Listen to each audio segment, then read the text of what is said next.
Hey guys, welcome in. So in today's video, I wanted to take a look at USC's backup quarterback, Miller Moss. Specifically the similarities he shares with former Alabama and current New England Patriots quarterback Mac Jones. I know a lot of you have seen the same similarities as I have. In fact, as I'm writing this video, my man Bryce left a comment saying, anyone else think it's possible for Miller Moss to have a Mac Jones-like breakout year next season and start over Malachi? So hilarious timing there, and major shout out to you, Bryce. Alright guys, you know the drill. Before we get into it, if you are enjoying the videos, please do leave a like and subscribe to the channel. Thanks so much for tuning in, and let's get into it. Alright, so first, let's take a look at Mac Jones' career path. Starting as a recruit, Mac was a 3-star quarterback out of the state of Florida. He signed with Bama in 2017, and it took Mac until the tail end of the 2019 year when Tua suffered that horrific hip injury to actually start games. But fast forward to 2020, and a 5-star freshman from the state of California would battle Mac for the starting QB job. That 5-star, of course, turned out to be 2021 Heisman Trophy winner Bryce Young, but in 2020, Mac surprised everyone and won the job. Bama went on to dominate that year and win the national title. Mac had an absolute monster year and played himself into a first-round pick. In 2020, Mac ended up completing nearly 80% of his passes for 4,500 yards, 41 scores, and 4 picks.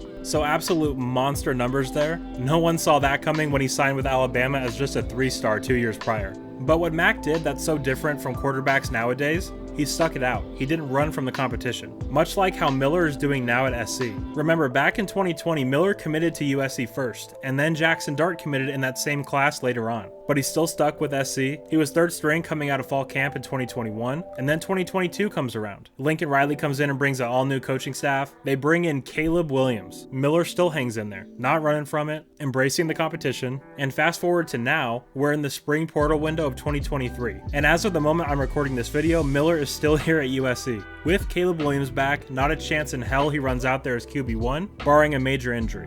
And during the spring game broadcast, Yogi Ross said something that shocked me. Miller hasn't played a full game of football since 2019, because of course remember he wasn't able to play his senior year in high school in 2020, and obviously hasn't started for SC yet. He's kept fighting, he's kept battling, and just like Mac did with Bryce Young, next year when the USC quarterback competition opens, he'll be battling a former 5-star as well and current USC quarterback Malachi Nelson. Now Malachi will have a leg up on Bryce Young in the sense that he will have a full year in college under his belt as opposed to being a true freshman, but a very similar situation nonetheless. So why has Miller stayed? In the day and age of the transfer portal and NIL, he could have easily transferred somewhere else and been a starter. For me, it's 2 things. First, Miller is a damn good quarterback and the door is open for him to win the job next year.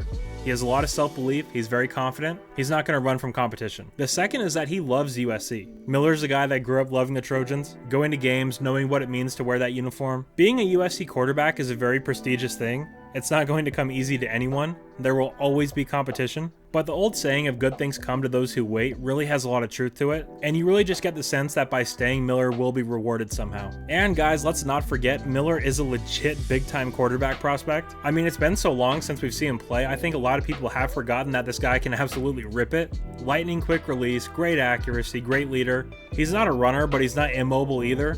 He can make a play or two on the ground a game. He's a very smart guy. You can tell when you hear him speak to the media. He's very well spoken and insightful. So even with all those positives and all those tools, what I think his biggest asset are the people around him. Going back to 2021, learning from Graham Harrell. Now, before you all get mad at me, do I think Graham is a great offensive coordinator? No, I don't. But do I think he's a good quarterback coach? Yeah, I do. Looking back at it now, I do think he really got the most out of Keaton Slovis. And now, after a full year of the Lincoln Riley masterclass, he's getting Cliff Kingsbury's input as well. Not to mention he's currently sharing a quarterback room with the best quarterback in college football in Caleb Williams. He is getting the best quarterback coaching you could ever dream of, college or pro. And the key thing is that Miller has shown us that he has the right mentality to win the job next year. He's not afraid of anyone and he's not going to back down. And I think he has a real chance of winning the job. Another thing to keep in mind is as the roster builds up around the quarterbacks, you don't need a Caleb Williams to win a national championship. Look at Stetson Bennett at Georgia, or of course Mac Jones at Alabama. Something that really fascinates me is despite only getting a handful of snaps over the last few years, Miller is clearly a fan favorite. I see the way you guys talk about him in the comment section,